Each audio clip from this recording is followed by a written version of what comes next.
AI, and more specifically, I noticed that the EU, in their proposed bill called the AI Act, intended to stave off the proliferating bias of AI.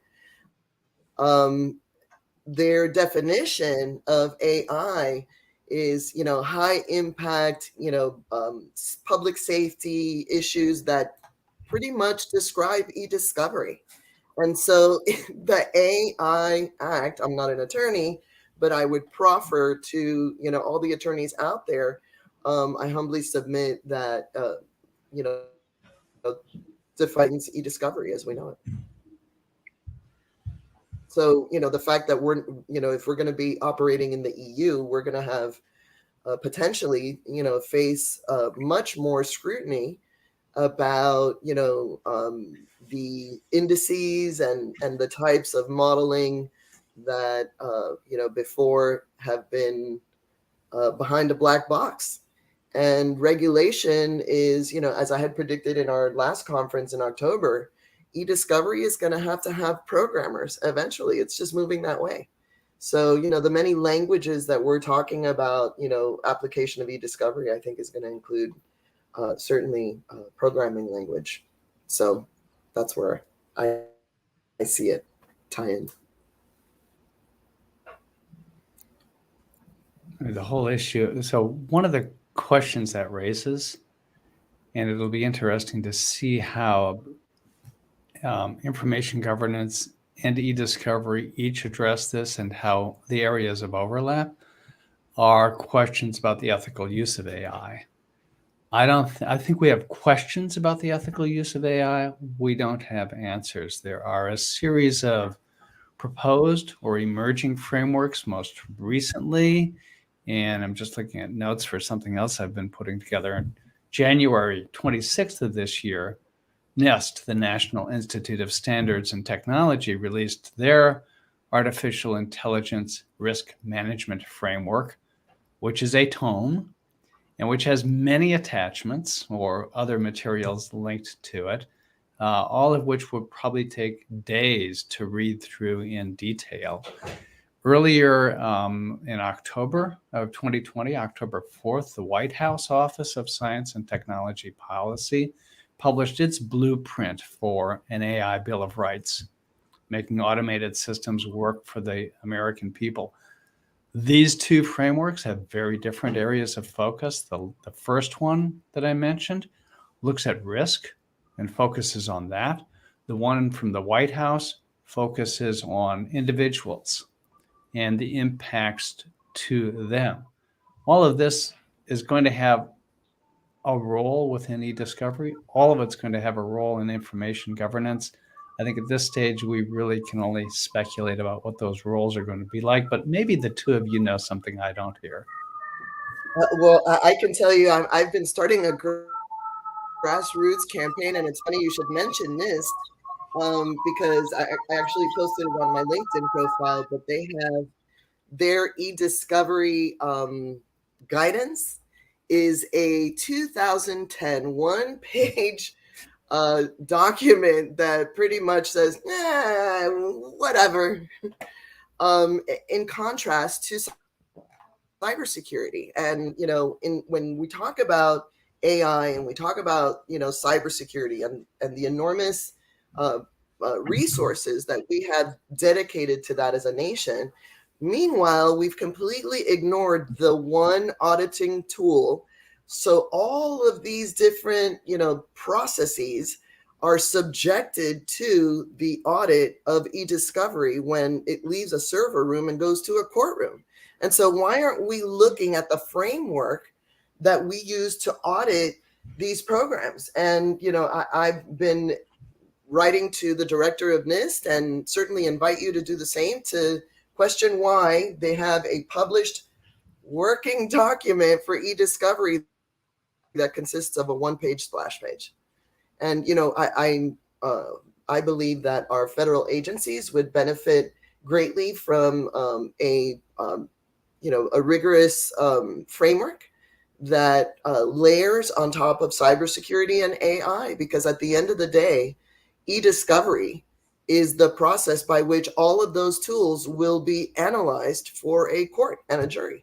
And so, I believe that should be our finest filter. And, whether it's law firms or businesses or risk management or insurance companies, should, look at their resources and building their own frameworks so that they adhere to their own policies, which obviously, look at our intelligence and how we can't keep track of secure, confidential, national security documents. What hope did we have to do the same just for, basic information governance? We need to do a better job, and I think it starts with a better framework for e-discovery at NIST. So NIST is a voluntary framework, right? It's put forward. It's meant to be informational. It doesn't obligate government agencies to follow its strictures. Likewise, it's not like, you can agree to the NIST framework contractually, right? You can take that, encumber yourself with those obligations. And in working with a number of clients really in earnest over the last couple years, we'd worked on AI initiatives prior to that, but it's more, responsible practice generally, rather than referring to like specific standards for small a audit. But of course, NIST is about the development of a program. And you mentioned the AI Bill of Rights, and there's a current Chamber of Commerce challenge to that, because that, rather than NIST's volunteer framework where you can adhere to it if you're a government agency, you can say, okay, we've got standards here, this is a good place to start. The Biden administration pushing that down through kind of executive action, really, for those extensions of the executive power for the agencies. Now there's been a challenge to say, okay, well, did the agencies do what they were supposed to, which is go and seek industry input rather than just deal with what's a fairly high level document, right? If you're trying to, I got interviewed on NIST and its intersection with the AI Bill of Rights the day when the new, when they had the latest permutation, right, of NIST. So I got to deal with that. Like, got 2 hours. Just happened to refresh it. I was reading the latest version the night before. What I think of e-discovery, you're not, right? E-discovery isn't making value judgments about what happened, right? In the truest course, it's taking what would otherwise be a forensic dump of information and practice. It's facts, right? You're pulling over the facts in a way that they remain admissible in a court or a proceeding, and you're able to winnow them somewhat because the default is not just to dump over or provide all of the information within an organization or associate with an individual or something like that, right? In some ways, then it becomes a translation method through which you're keeping whatever available admissibility there is, but you're effectuating assertions of privilege, and you're trying to glean the things that really matter. So for AI, I mean, I think that's what it's going to come back down to. It's what is it that you're trying to explain to a fact finder, right? That's the discovery process. Now, I think that explicability part, and this comes up in a lot of these AI standards. By the way, if I start on my TED Talk, you guys can mute me and I'll stop. But I mean, there's not a safe harbor yet. You got the EU law that at least they do say, hey, we care about this for important stuff, for education, for those, like, I think of it like the decisions at scale and keep going, as opposed to, I think the example they use there is like, you're buying a sweater online, we're not as worried about that.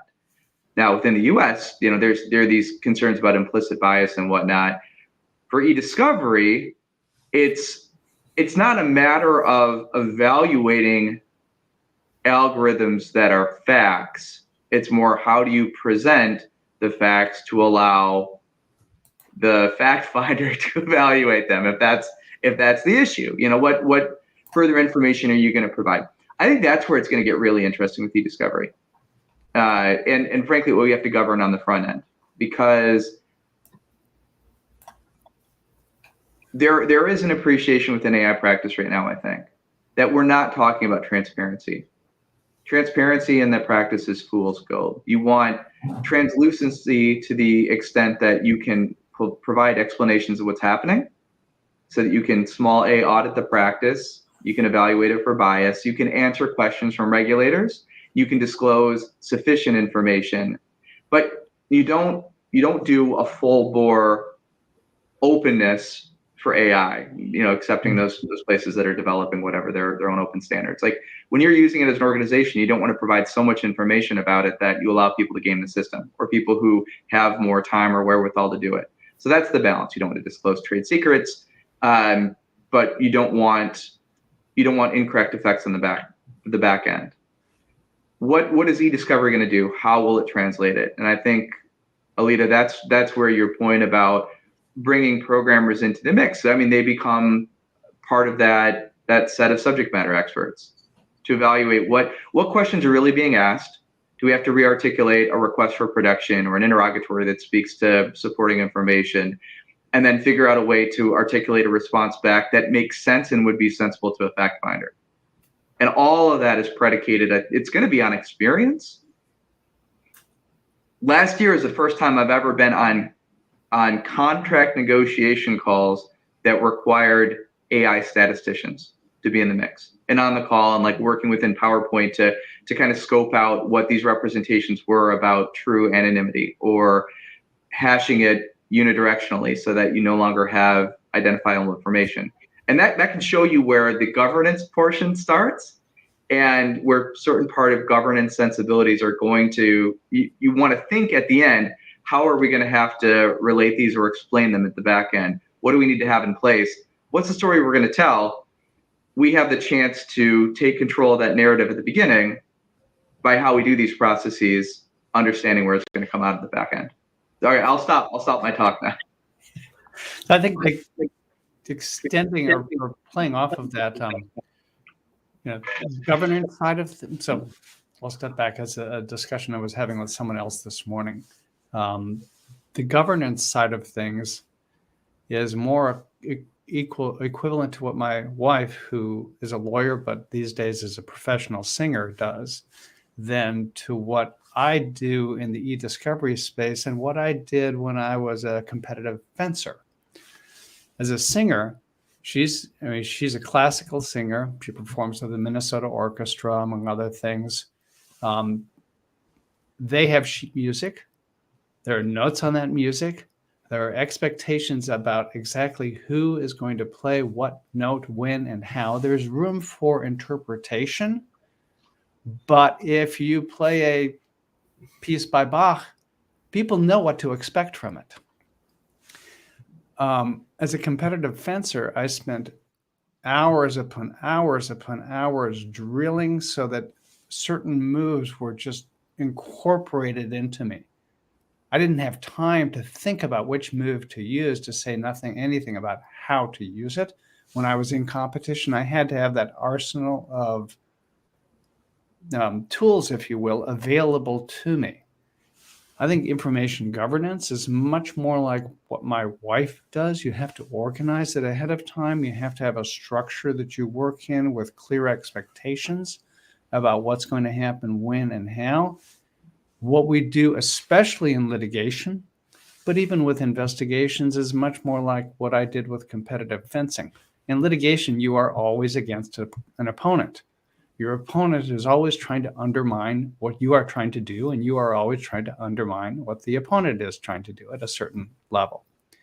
So that I am going to take actions that I think will, as a litigator, put my client in the best light within the confines of facts, ethical principles, all of that, vis-a-vis whoever's making decisions about what happens to my client. And I'm going to want my client to look much better than the opposing party does. But as soon as I start to plan something, it'll be like Browning Marion used to say, no battle plan survives contact with the enemy. As soon as I try to do something, my opponent is going to try to throw me off and take things in a different direction. So that's just pushed back and forth constantly in litigation. That's why transparency doesn't work. The type of transparency you were talking about, James. So I think we've got very different objectives here and very different approaches in these two areas that have to interact and overlap. The information governance side and the e-discovery side. I don't think what we do on the e-discovery side is so much like an audit. I spent 4 years working at a large accounting consulting firm. The audit people, they approach the world very differently from the e-discovery people. I think what we do in e-discovery is, to a certain extent, armor up and go into battle. That's a very different thing. I really appreciate what you said, George, as far as, how e-discovery and even cybersecurity and AI, overlap in that these tools are essentially organizational tools and frameworks, if you will, so that an industry or an organization can reliably predict its exposure. And to the extent that the NIST cybersecurity framework exists to, build a framework of cybersecurity, I think e-discovery is the next layer on top of that. And what I mean by audit, I mean that e-discovery is the tool by which we detect how that cybersecurity framework failed, for example. So in instances where we have, businesses that are using, like, for example, even police are being sued and fire rescue are being sued by taking photographs of individuals in very vulnerable states and then sharing them among their friends. And this is actionable. And, the NIST cybersecurity framework does not predict the model of what information governance should apply to this setting, so that fire department, that police department, that law firm, that client can reasonably predict, okay, so we have a policy for personal device use. How about you can't use your personal devices to conduct, work? It's not secure. Not only are you providing a more rigorous cybersecurity framework, e-discovery, I believe, is the method to detect when cybersecurity instances failed, when there was a leak, when there was, instances where, communications occurred and failures of communication occurred. And, e-discovery is the process to detect the handshake that failed or the handshake that shouldn't have happened.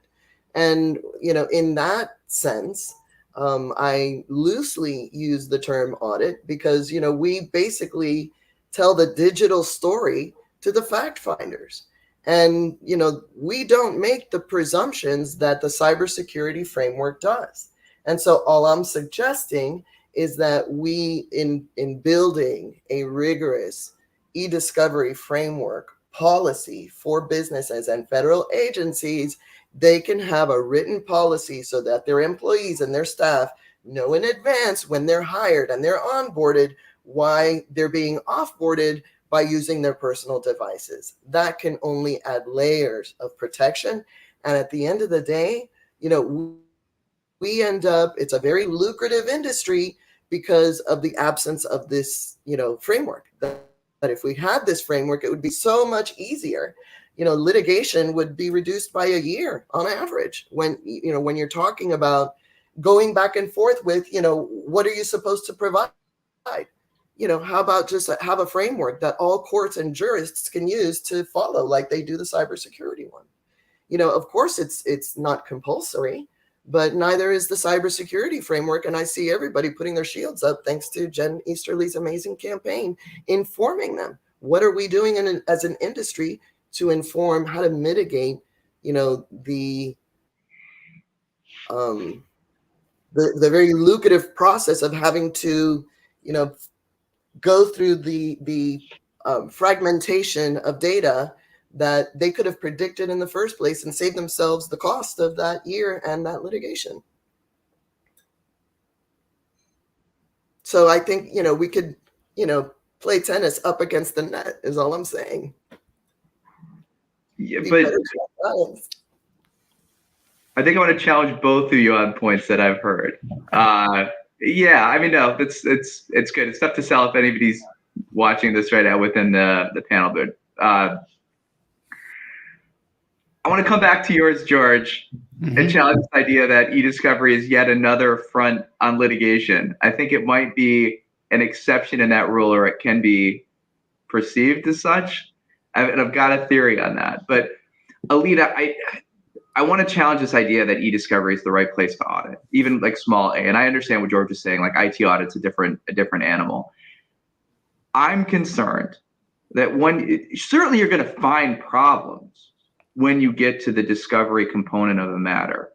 And that's what I tell individuals at the front end of setting up governance programs and doing that type of counseling, which is, how can I get people to pay attention now in the same way that they pay attention when they're under oath and there's a court reporter in the room and they finally wake up and say, oh, that's what you mean by where is information. Oh, now I'm really going to focus. And now I'm going to tell you about those flash drives, or now I'm going to tell you about that offsite storage, or as happened once, I'll tell you about the old warehouse where we keep all the information we wrapped up from our corporate acquisitions in the same file cabinets that were shipped here that no one's ever opened. Now I'm paying attention. And that's the discussion you just tried to have 2 hours before prepping the witness and didn't get the information, right? Or the week before, or when you're developing a program. Right. Whatever. It's all too late. It's all before the lights are on, and that's happening. So that's where I try to go. You should learn. I had one instance where we were working on a client information governance program. We got it a certain length, and then they, as sometimes happens, it just gets held in abeyance. Other priorities pop up. It's always more expensive to deal with it than to let it ride for a little bit. So it falls off. And then they had litigation, and there's a bad analyst memo that shouldn't have been there, that wasn't really well thought out, did not put the organization in a good light, and should have been deleted. It was there, wasn't great, but it should have been retended regardless, and it wasn't. And they averred it cost them somewhere like $7 million. Boom, there's your e-discovery audit. Like, doesn't help them in that instance. And then they said, okay, now we're going to try in earnest to fix it. And they tried for a little while, and then they stopped again. I guess it wasn't, it still wasn't worth it for them to do it. So I think of, once you've hit e-discovery, if it's a battle because you don't want to turn over certain things, because it's not going to look good, because regardless of whether they're factual or whether it's privileged or whatever it is, if you're there, George, I think you're right. Like, you're already too late. The opportunity, you think of it like changing the narrative, but what you're doing is you're changing the facts because you're not developing bad facts. You're not developing bad practices. This process itself is quantitatively complex. There's just a lot of moving parts. And I'd also assert that, see, I'm bringing them both together here, right? Over the course of all of this, it's so easy to do it wrong, to have a misstep along the way. And most of the people in the e-discovery process, you think of reviewers, you think of the tech side, you think of the paralegals supporting the process, or the admins, or whatever it is, the vast majority of the people, that big group narrowing up to the pyramid, are trying just to get their jobs done. They're task oriented. They are saying, I want to get this reviewed. I want to make sure we reviewed all of this. I want to make sure we've accounted for all the custodians. I want to make sure we've got all the custodial information. I want to make sure the review platform we have has accommodated for all these different sources of information and the BYOD. Are we missing things? Do we have gaps? Did we not index this properly? Do we not have text for certain things, et cetera? Like, all of that is just geared toward doing it right. Now, you might fight about it in the courtroom. And I will tell you, as a practitioner, I've been on matters where they'll bring me letters to sign and say, hey, here's what we're going to say. And I'm like, I'm not sending this letter. This is not my voice. I'm not. You have all in here. You have never. You have always. It's bullshit. That is not true. Okay. I'll write mine or you write yours. But when it comes to it, I want to be very, very precise in what we're saying and what we're doing. Because I'm still, at least that's my practice in this area, both in information governance and all the way through to remediation. It is, I'm writing it to the judge. I'm writing it to the fact finder. I've never seen a judge happy. I've never seen a judge happy or like get caught up in the spirit of a fight about e-discovery. No. They all hate it so very, very much. Right? Mm-hmm. Yep. So, I mean, this is our opportunity. I think, Alita, to your point, like this stuff is going to come up. And part of the reason why I think it's going to come up and why it is inevitable, not just because it's easy to do, not just because there are organizations out there who are trying to push their employees to use these technologies, but because even though it kind of creates this like smooth average approach to text and its development, that's still better than what a lot of people do. It's not good. It's not good. It's not creating good work product, but it is improving certain work product, and that's good enough. So we're going to have to deal with that. And I think one of those challenges is going to be like, oh, this email got sent out under this person's name. Did they write it? Did a chatbot write it? Was it fully informed by a chatbot? You know, it's like seeing those pictures and you're like, oh, is that a real picture? Oh, thank goodness this picture has a person with 6 fingers on it. So at least we can tell right away that's a fake picture of French protests. That was like one I saw a couple of days ago, right? Rather than just one more thing in the stream of consciousness that we see.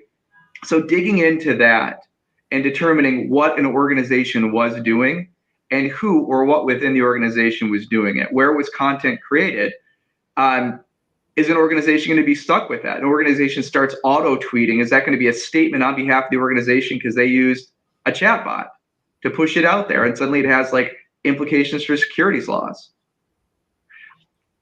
All of that is going to happen. I agree. There are governance practices. I kind of think that they all orient toward the same way, which is you got to know what you're doing in order to explain it in a defensible way. If you're going to have your advocate stand in front of someone and explain it, well, they got to know what's true and they have to understand it, and they have to understand it sufficiently so that if there are questions with an expectation of answer, they can pivot and still be speaking and representing it accurately. That's where we have so much opportunity right now.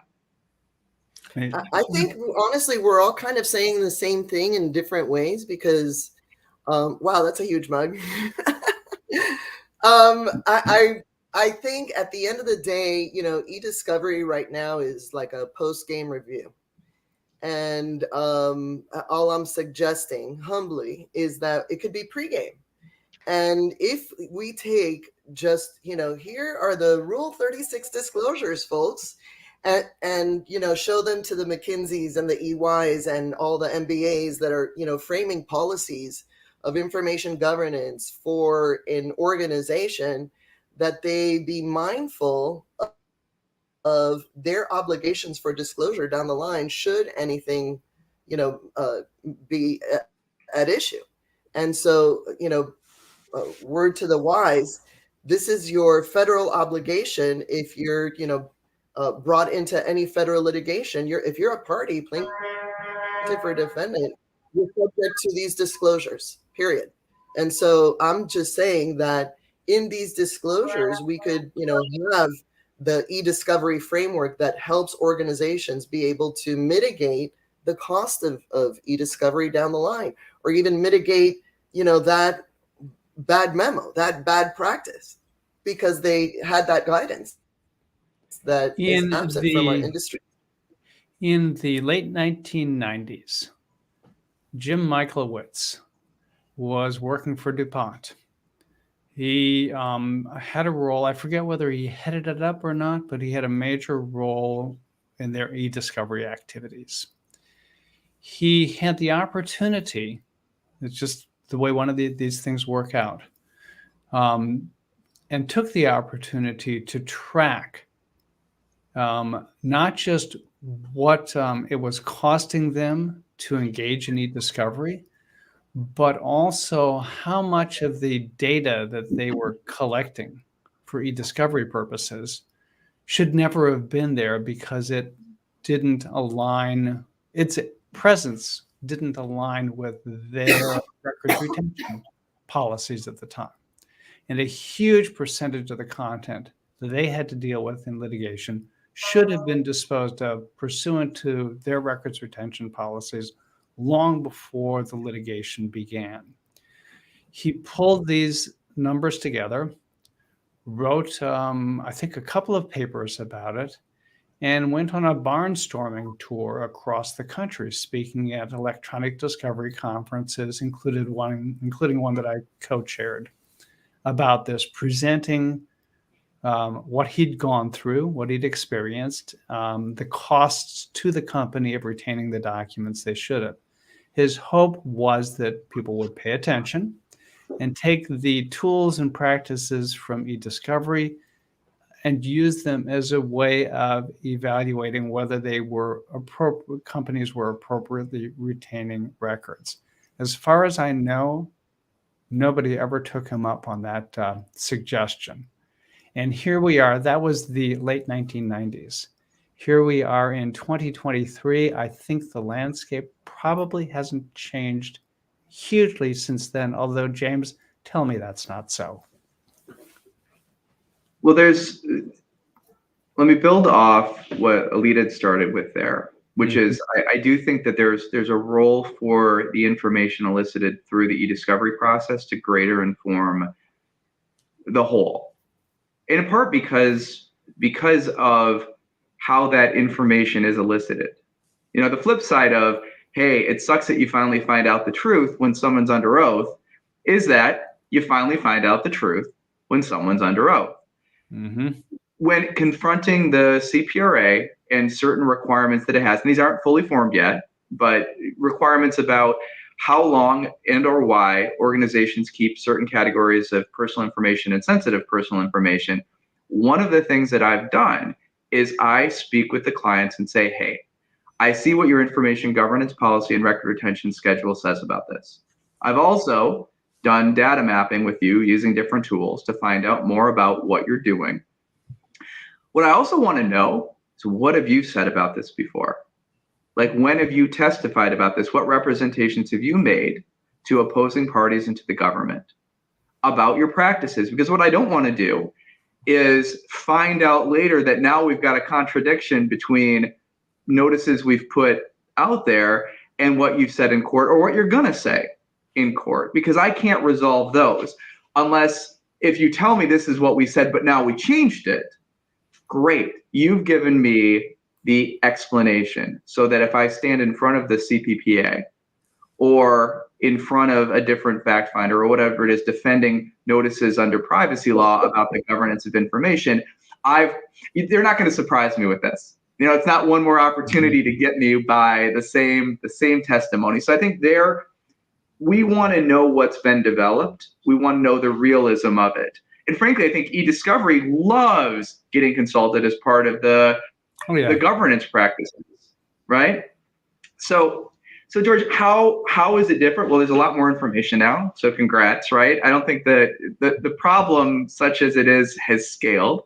So hooray there. It's kept a lot of people. And from what I've heard, like over the past 6 months, I think for some reason, if it's just kind of consolidation in the industry, but it sounds like people are getting busier within eDiscovery. So I guess that's great for the industry. I think that we might have the opportunity to truly do real work with record remediation, but we're going to have to use the AI tools. We're going to have to put enough confidence in them. Like it's the auto classification and remediation and the ability to defend doing that. And that's going to be a couple things. One is requirements under privacy law and seeing those as being serious and having teeth. We've had opportunities to defend deletion initiatives by saying, yes, you can do this. We've evaluated your existing legal hold practices, your existing legal holds, your reasonable anticipation of litigation or investigation, whatever it is. We've done that. We've taken that step. We're confident we can speak to that if challenged. And if you get rid of this information, you are increasing your security posture. Alita, you talked about that. Like that's another way in which we can work with clients. Anybody out there, if you want the help, right? But that's working through and saying, yeah, not only is it okay to do this, it's a good thing. You are going to reap potential benefits from it. And it's not just the traditional, like, let's show you all the cost savings, because no one gets excited about cost savings. The only time you get excited about cost savings is right before you buy something. You put the coupon down, you get the discount at that moment, it's at the transaction.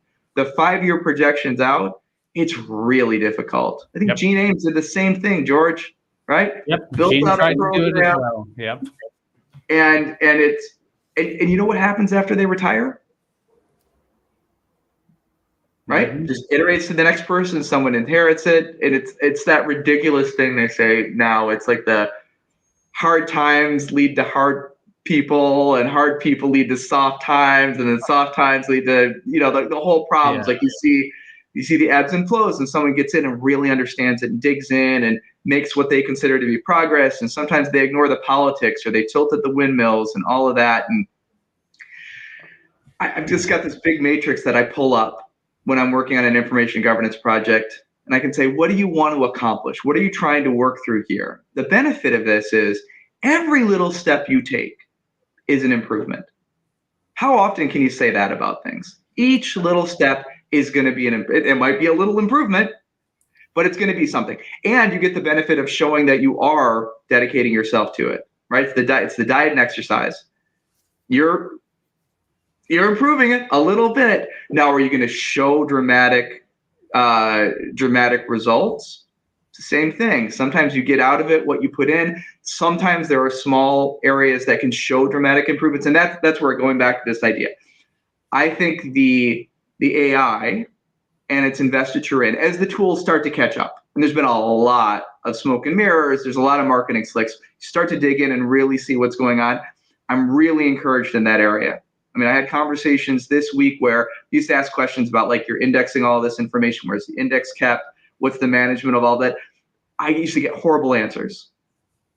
Load balancing across things, and people didn't know what was happening. The answers are getting much, much better. That's encouraging to me, because then I can stand behind that as the representative of the client and say, we thought about all of this. We thought about what data processing means. We thought about what the governance meant and what standard they were applying to it, and using things like NIST-P as a potential, not a safe harbor per se, but something with explanatory power, and to point to and say, hey, you didn't tell us exactly what to do. Here's what we did. Here's why it's defensible. So I do think we're getting there potentially, if we can keep or increase the attention paid to it. Yeah, the attention seems to be the biggest challenge and problem. Alita, to your point, the tools and the techniques of e-discovery can go a long way toward helping people figure out what they have and what it means, and whether they are doing what they're supposed to be doing. But to your point, James, first people have to want to do that. Well, so e-discovery.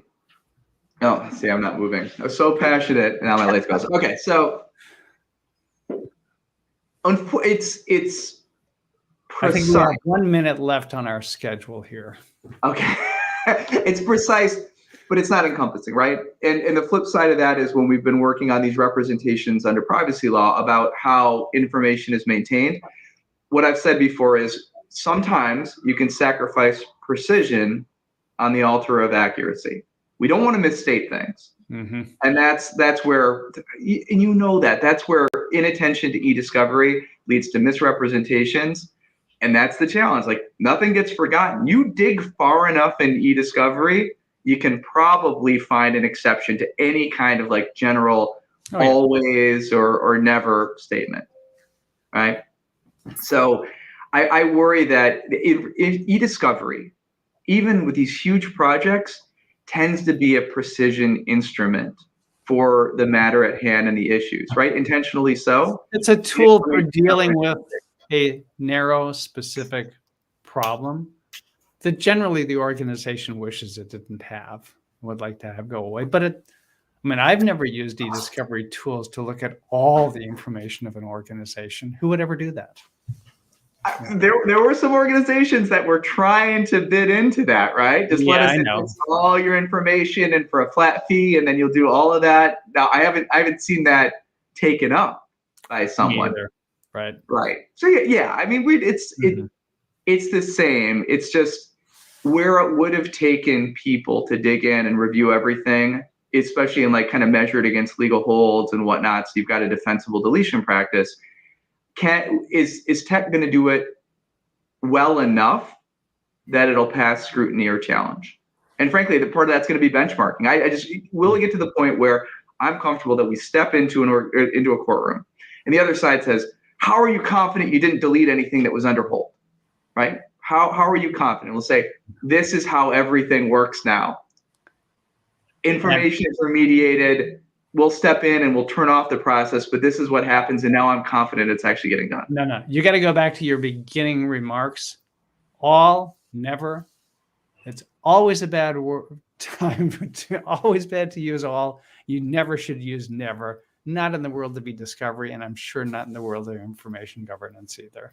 If you hear that, that should be a red flag. It should be.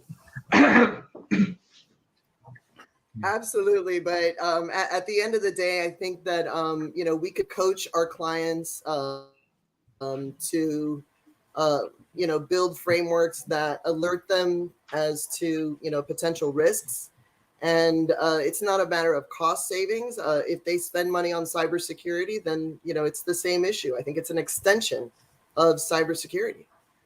E-discovery is the detection of anything cyber or digital that can be weaponized against an organization. No, I mean e-discovery. E-discovery is part of discovery. I mean, narrowly speaking, e-discovery is part of discovery. Discovery is the process of trying to find information that you need to use in the context of a lawsuit or a similar proceeding. It's a very narrow, targeted exercise, not an organization-wide initiative. At least no client ever wants it to be. Very different from cyber. Many of the same tools. If they incorporate e-discovery in the C-suite, they could better mitigate their exposure long-term. And, just the growing number of, this industry of, how much it's growing, it's coming out of someone's pocket and they're going to notice. So at some point, I believe that e-discovery, can only benefit from growing its practice and being able to help organizations better prepare in advance and say, here's, our policies and procedures regarding X, Y, and Z, whereas not having them, is where these instances occur. I'm with George where it's tough. I think we've tried different ways to extend e-discovery. We've tried the cost savings. We've tried the, hey, now executive, you're a deponent, and we're talking about spoliation as part of your testimony. Are you paying attention now? And it's just a real challenge. Like I'd said before, like it's a scalpel cutting in. You certainly can use it. I agree with you. Like it's another way in which you actually test what's happening, because you do have when it finally boils down to it, you do have undivided attention for a little bit. You'll find out what people really do or what they really think. And that's almost invaluable, even more so than like internal audit, right? If someone's under oath, they'll start to tell, or congressional testimony or whatever it might be. I think the opportunities for e-discovery, though, frankly, as a discipline within organizations, are going to be better served the privacy front with data subject access requests, which I consider to be right now mini e-discovery project. That's where the tools are. That's where experience with it. And instead of trying to figure out a subject matter, you're saying, what do we know about this person? What do we know about this person that's made this request? What do we know about systems where we'd normally go for e-discovery projects? I think that's the new horizon for providers. And that's where I've seen, not to pitch you, George, but cloud providers like Reveal, like others, where you've got that platform out there. You can pull in the unstructured data, you can sift through it, you can do it in 45 days, you can do it in the 90 days if you get the extension. Like these mini projects, that's where I think e-discovery practitioners who start to develop a good working knowledge of privacy requirements, who know so much about the data and frankly, at the end of the day, how to do those lifts. Remember, and so that's a little bit different. And that shouldn't be and isn't viewed as an adversarial process. It's not like someone makes a request and now they're my enemy. No, it's not at all. And God bless trying to defend that one. No, it's, hey, we do have your information. Mm-hmm. Yep. Let's compile it in a way that's portable as required under certain law, that's certainly intelligible to you, and let's provide it for you. Like that's what we do. That's what we got lots and lots of experience. And it's exciting to do it in a way that we're not fighting with someone about it, or where there's not that same defense. Now, there's a direct tether then too. If you've got an employee or a former employee that makes one of those requests, there we perk up and say, let's see what we got. But we have to understand strategically that this might be the precursor to a lawsuit. I don't know if it really tips over into reasonable anticipation of litigation, but client, you might want to treat it as such. And we want to be careful so that if we're making representations here by virtue of the information we're providing, that they meet what we're doing in discovery as well. That's a consistent approach. It should be seamless. And if there is a difference there, what explanatory power do we have? But anyway, I think, are we over? We are over time. We're way over. We're almost 10 minutes over time, and no one's telling us to stop. Exactly. Another session that's supposed to start in 8 minutes. Yeah, so I'm going to get off the stage and leave room for other geniuses, but it was really nice sharing the stage with you, James and George. Likewise. And I love what you're all doing. I think everybody, especially in the e-discovery space, I always say this, whether, attorneys, paralegals, e-discovery analysts, we're all first responders to justice. And when, you hear the term first responders, you always think about police and fire, but you never think about, the emergencies to the cause of justice that are fought every single day. So give everybody who's here and who's listening a pat on the back, keep fighting the good fight. All right. Well, thank you guys so much for the opportunity to join this discussion. Thank you. Yeah. Likewise. Thanks. And I guess we just sign off. I think we leave studio and go back in the main room. Exactly. Okay. Awesome. See you there. Bye.